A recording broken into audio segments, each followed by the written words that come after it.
इस चैनल में आए उन सभी लोगों का मैं दिल की गहराई से स्वागत करता हूँ। ब्रह्मांडी ऊर्जा द्वारा मिला हुआ आज का ये दिव्य संदेश निश्चित ही आपके जीवन में कोई न कोई बदलाव लेकर आएगा। दोस्तों, ये पूरी सृष्टि एक विरोधाभास है, जहाँ एक ओर गर्मी वहीं दूसरी ओर सर्दी, जहाँ एक ओर धूप वहीं दूसरी ओर छाँव, जहाँ एक ओर अच्छाई वहीं दूसरी ओर बुराई नजर आती है।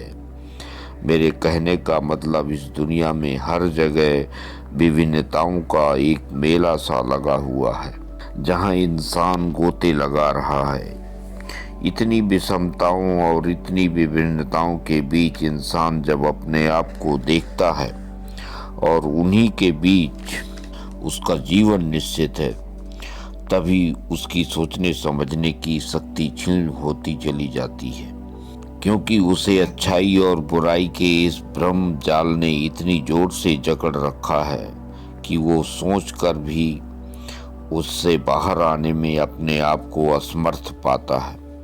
क्योंकि मनुष्य एक सामाजिक प्राणी है और समाज में रहकर ही वो अपनी जरूरतों को पूरी करता है। जहाँ पर वो जीवन भर विभिन्नताओं और विषमताओं के दलदल में फंसा रहता है। निकलने की कोशिश तो करता है, लेकिन फिर भी वो निकल नहीं पाता।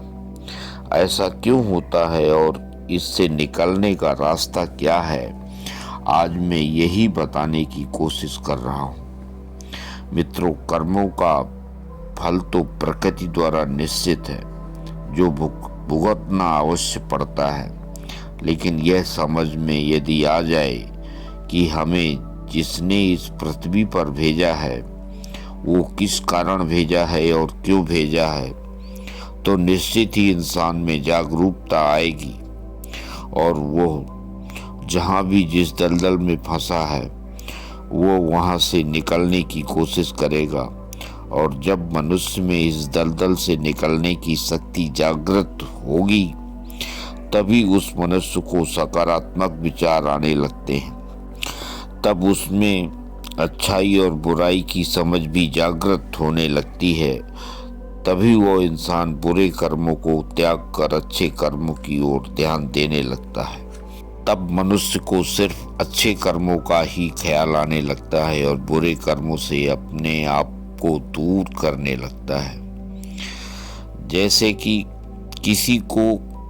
किसी मनुष्य को किसी साधु या सन्यासी के माध्यम से कोई ज्ञान चाहिए, तब वो मनुष्य उस साधु व सन्यासी की जाति, धर्म व उसके पहनावे पर नहीं जाता। तब उस स्थिति में उसे उस साधु के सिर्फ ज्ञान और उसकी बुद्धिमत्ता ही प्रभावित करती है। और वहीं पर ठीक इसके विपरीत यदि किसी नकारात्मक मनुष्य को उसी साधु या सन्यासी से मुलाकात होती है, तब वो नकारात्मक मनुष्य को उस साधु द्वारा दिए गए ज्ञान से मतलब नहीं होगा। वो नकारात्मक मनुष्य तो उसके पहनावे पर जाएगा या फिर उसके जाति या धर्म को लेकर उलझ जाएगा, क्योंकि यही तो ईश्वर की महिमा है। यही परमेश्वर का खेल है, जो सिर्फ ईश्वर ही जानता है। क्योंकि उसी साधु से एक सकारात्मक व्यक्ति को ज्ञान की प्राप्ति होती है और वहीं पर दूसरे नकारात्मक व्यक्ति को उस साधु का ज्ञान नजर नहीं आता। वो तो उसकी वेशभूषा पर ही उलझ जाता है, क्योंकि ईश्वर इच्छा ही सर्वोपरि है। बिना उसकी इच्छा के तो पत्ता भी नहीं हिलता। इसलिए कहा गया है कि जिस किसी ईश्वर की पूजा पाठ करते हैं, उस ईश्वर पर अपना पूरा भरोसा भी कायम रखिए। जब तक आपका भरोसा पक्का नहीं होता, तब तक कोई भी मनोइच्छा पूर्ण नहीं होती। और जिस दिन से आपको खुद को भरोसा होने लगेगा, उसी दिन से आपकी इच्छाएं भी पूर्ण होने लगती हैं। बस आज के लिए इतना ही। आगे फिर मिलेंगे किसी नए विषय के साथ।